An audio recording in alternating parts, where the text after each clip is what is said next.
one impossible thing at a time.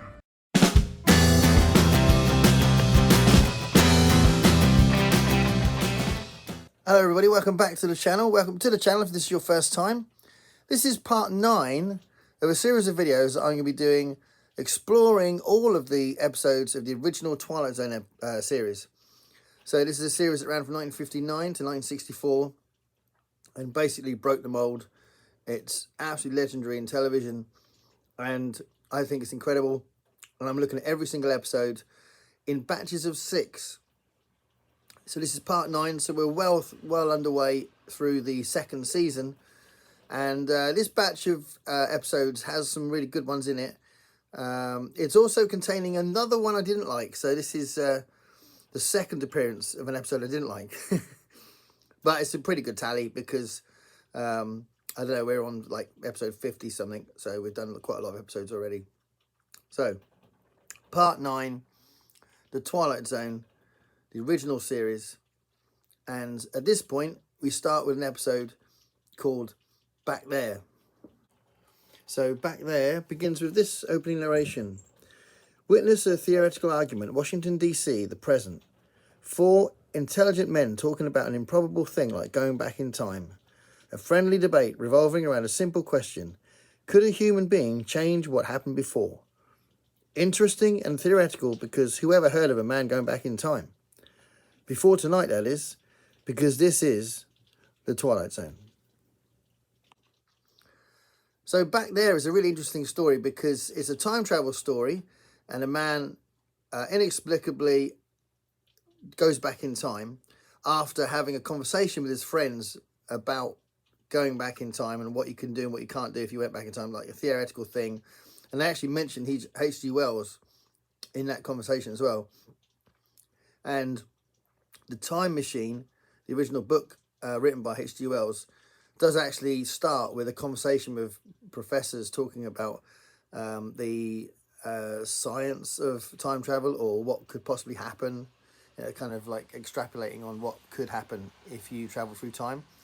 So it's kind of modelled a little bit on that, I think, the beginning bit. And then basically the Twilight Zone sends this guy back in time. And he goes back to a time when he knows that night Abraham Lincoln is going to get assassinated. So he freaks out and he's trying to tell everybody that that's going to happen. And clearly it's quite difficult to convince the people around you that you've travelled back in time. So yeah, that's the whole premise of the story. It's written by Rod Serling and it's really good. It's a really good story.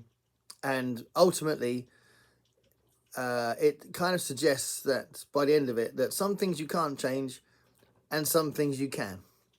So yeah, really interesting episode Back There. The next episode in this little batch is called The Whole Truth. And The Whole Truth begins with this opening narration.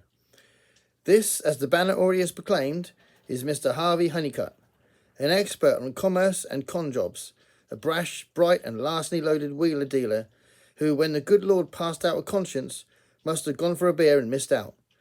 And these are a couple of other characters in our story. A little old man and a Model A car, but not just any old man and not just any old Model A. There's something very special about the both of them. As a matter of fact, in just a few moments, they'll give Harvey Honeycutt something that he's never experienced before. Through the good old offices of a little magic, they will unload on Mr. Honeycutt the absolute necessity to tell the truth. Exactly where they come from is conjecture, but as to where they're heading for, this we know because all of them, and you, are on the threshold of the Twilight Zone. And The Whole Truth is a really interesting one. Again, it's written by Rod Serling.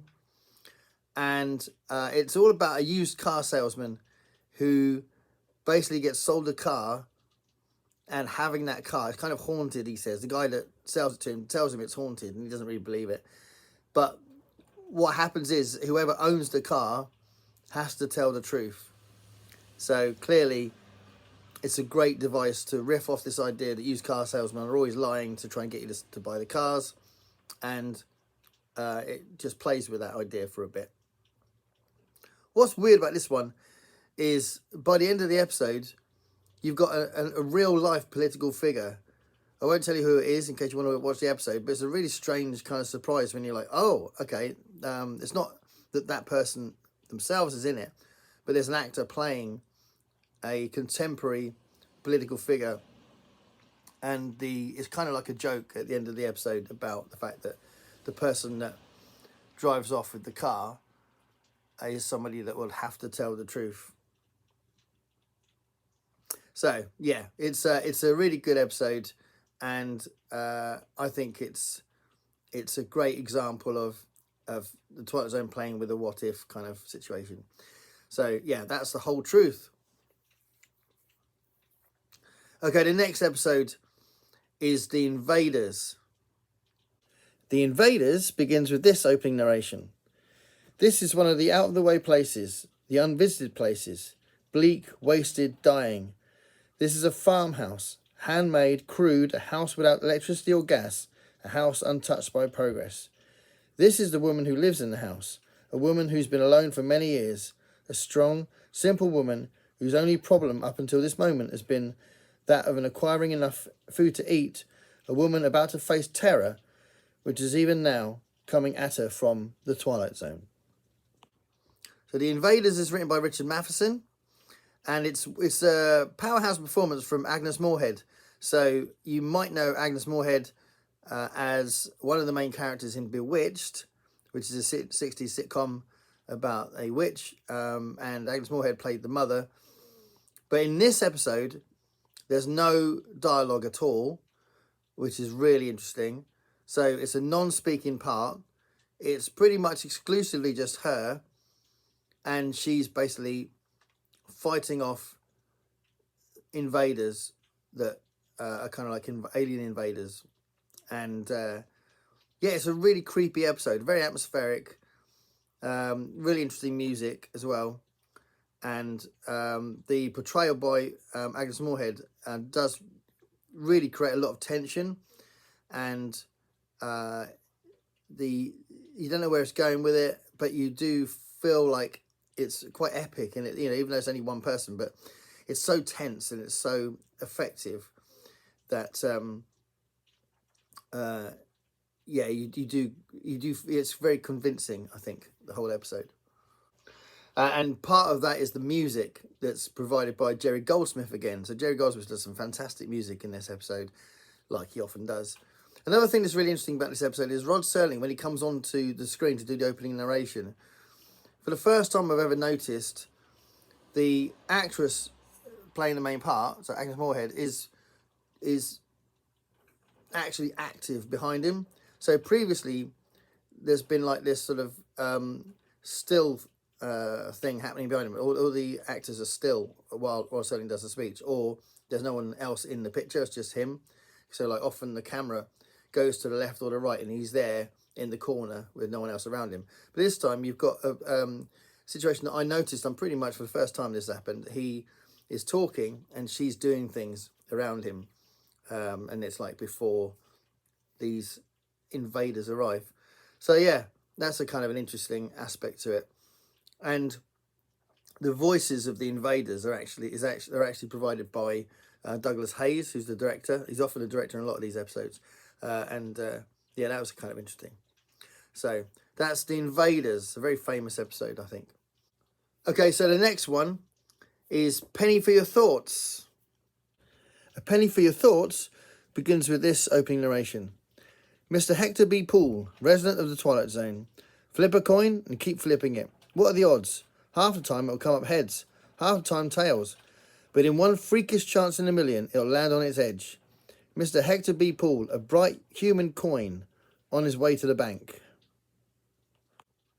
Penny for Your Thoughts is written by George Clayton Johnson, who's, if you've been watching these videos, you know he's written quite a lot of episodes of the Twilight Zone. And this is interesting because this has got a main part played by Dick York. And Dick York is second billing, if you like, in the series Bewitched, which is kind of funny, isn't it? Because the last episode I just mentioned had someone who had become famous in Bewitched, and weirdly, the next episode they aired featured Dick York, who played the husband in the show. So I was really familiar with him because I remember watching Bewitched when I was a kid. So, yeah, there's a few of his mannerisms that were coming through in this episode as well. But I really like this one a lot, actually. So, basically, right at the beginning, he throws a coin with this newspaper seller or something like that. And the coin lands on its side. So it doesn't land on one, like on heads or tails, but in the middle. It lands on the ridge, you know.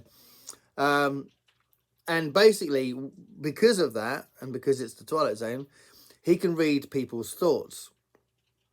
So everyone around him, he can read their thoughts. And he goes to the bank where he works, and he can hear everyone around him.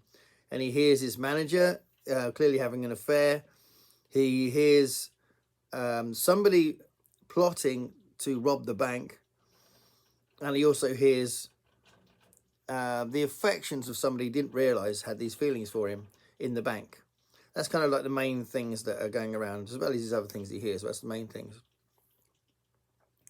And it's really cool because by the end of it, it writes itself. So you can't read anyone's thoughts anymore. But by the time that happens, he has foiled the bank robbery, but it wasn't what he thought it was. And it's not what the viewer thinks it was. And it's a really interesting comment that the show is making about people with that one, which is really cool. And in a really effective way, he learns about these feelings that this woman's got in the bank, and he acts on them.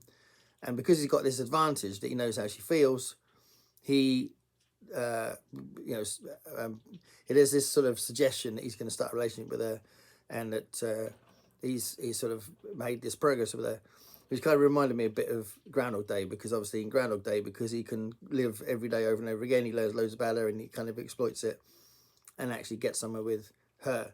This is slightly different because he's a lot more innocent, whereas I think Bill Murray's just exploiting the situation in that film.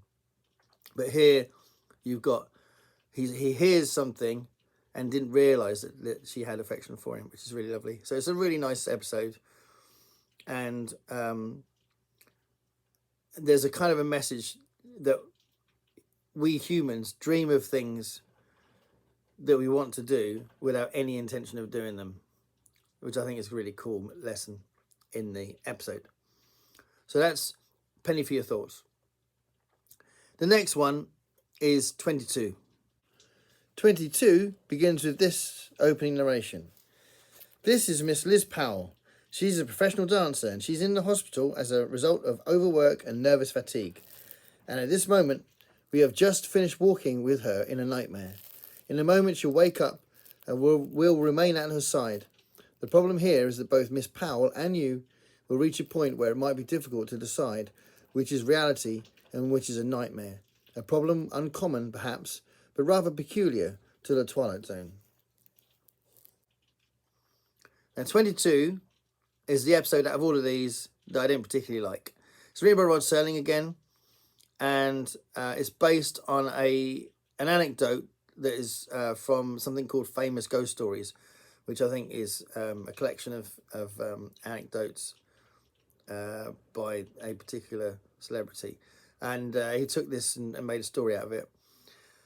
And it features Jonathan Harris. So Jonathan Harris became really famous as what's his name? I can't remember the character's name, but he was a really important character in Lost in Space. And you're going to see some Lost in Space actors coming up in the next little while, which is quite interesting. But Jonathan Harris has got a lot of screen presence, but his performance is odd in this one. He gets some really strange lines that don't really land. And the actress, Barbara Nichols, who's playing the main part, I don't think she's got the same kind of screen presence that the other actresses that have played the leads have had. So I think that's why it falls flat a little bit, and some of it's quite overdone, and this sort of stylized nature of it doesn't really work for me. So basically, Barbara Nichols plays a dancer that is in hospital for kind of mental health reasons, but she keeps having this dream about being led to room 22, which is the hospital morgue. And This dream is really affecting her. She's freaking out about it. They're all telling her in the hospital it's just a dream. But there's also something else going on.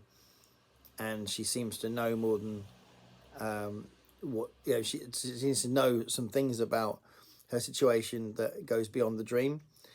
And it's actually got a really cool ending. Even though I wasn't massively fussed with the episode in general, the ending is really good. Because this kind of premonition thing she's got works out to kind of save her life. It's really good. So that ending is very good. But yeah, not one of the strongest episodes, I'd say. And then the last one in this little batch is a really interesting one called The Odyssey of Flight 33. And The Odyssey of Flight 33 begins with this opening narration. You're riding on a jet airliner en route from London to New York. You're at 35,000 feet atop an overcast and roughly 55 minutes from Idlewild Airport. But what you've seen occur inside the cockpit of this plane is no reflection on the aircraft or the crew. It's a safe, well-engineered, perfectly designed machine, and the men you've just met are a trained, cool, highly efficient team. The problem is simply that the plane is going too fast, and there is nothing within the realm of knowledge, or at least logic, to explain it. Unbeknownst to passengers and crew, this airplane is heading into an uncharted region well off the track of commercial travellers. It's moving into the Twilight Zone. What you're about to see we call The Odyssey of Flight 33. This is written by Rod Serling, and basically it's about a flight that was going from London to New York, and they go off course. They don't go off course as far as where they are. It's more like go off course with when they are. They go off course in time, which is pretty cool. And John Anderson plays the captain, and he was really good as the guardian angel in Passage for Trumpet. He only had a small part in that, but it really was effective. And he plays the main part in this. He's very important as the captain, and he's got a lot of screen presence. And I think he has had quite a big career, actually, in general. And I looked him up, and he's actually played Abraham Lincoln 3 times, which is interesting because it does look like him. But yeah, he's got really great presence on screen, so it's really good that he's playing the main part. But it's a really cool story, and it's got a really good ending. And yeah, it's just it's another really good one from Rod Serling, The Odyssey of Flight 33, where they get stuck in time. So yeah, that's a good one. So there we are. That's the next batch. That was part 9 of this series on the Twilight Zone. And some good ones here. And, you know, season 2 is racking up some classics. Thanks a lot for watching. Stay curious, guys.